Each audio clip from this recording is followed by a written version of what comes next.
Hey there, Luke from Size. I just want to follow on actually from the said principle video that I did the other day, specific adaptations to impose demands, um, and why it's important to consider some other points here. And the one I really want to talk about is recovery.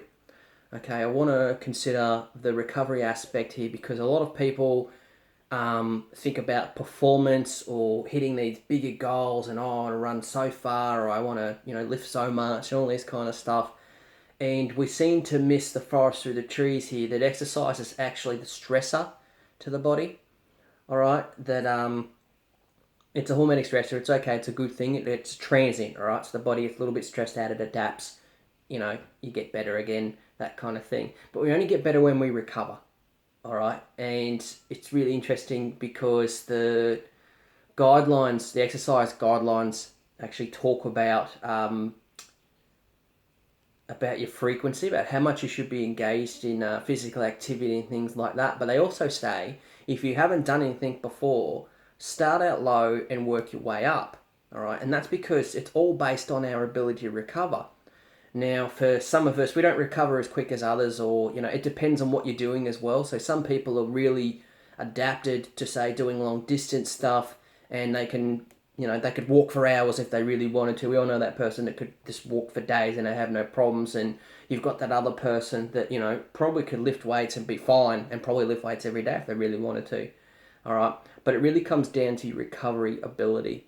Now, I talk a lot. I've got a talk that I do with people about putting together their own program, and I talk about the 80s, and the 80s was a lot about obviously performance, and there was a lot of drugs in sport and all that kind of stuff.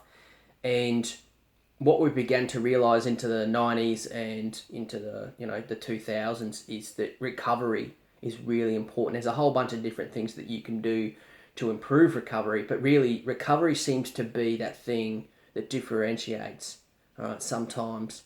And I think for people at home that just want to be healthy and things like that, they need to also take into account the recovery aspects. So are they sleeping well? Are they stressed out? Are they actually eating healthy? Because all those things are going to come together to help your body recover and also cope with life in general. And stress is one of those really big things I always say to people, you need to keep an eye on stress because it just seems to keep you inflamed. It seems to slow down recovery. It ruins your sleep and all this kind of stuff. So there's a knock-on effect there. All right, so you really need to consider when you're doing things recovery. Now, in saying that, it's not an excuse either. All right, so some people will say, "Oh, I'm just gonna have a day off. I'm not going to do anything today." And I say, "Well, you can do that."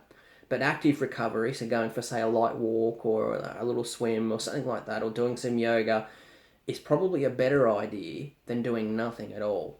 All right, because when you go to actually do something, you feel a bit stiffer again. But if you do some low level stuff, get that blood moving around the body, help bring those nutrients to those sites that need to recover and grow, that's probably a better idea. All right, so that's it for today. Recovery, it's important, okay? It's a part of that adaptive process because if we don't have inflammation, all right, that actually signals us to recover and adapt, okay, then we're probably not going to grow as much, all right? And there was actually really interesting research when I was doing my undergraduate, long time ago. Ice baths were all the rage. You do ice baths, people recover, all that kind of stuff.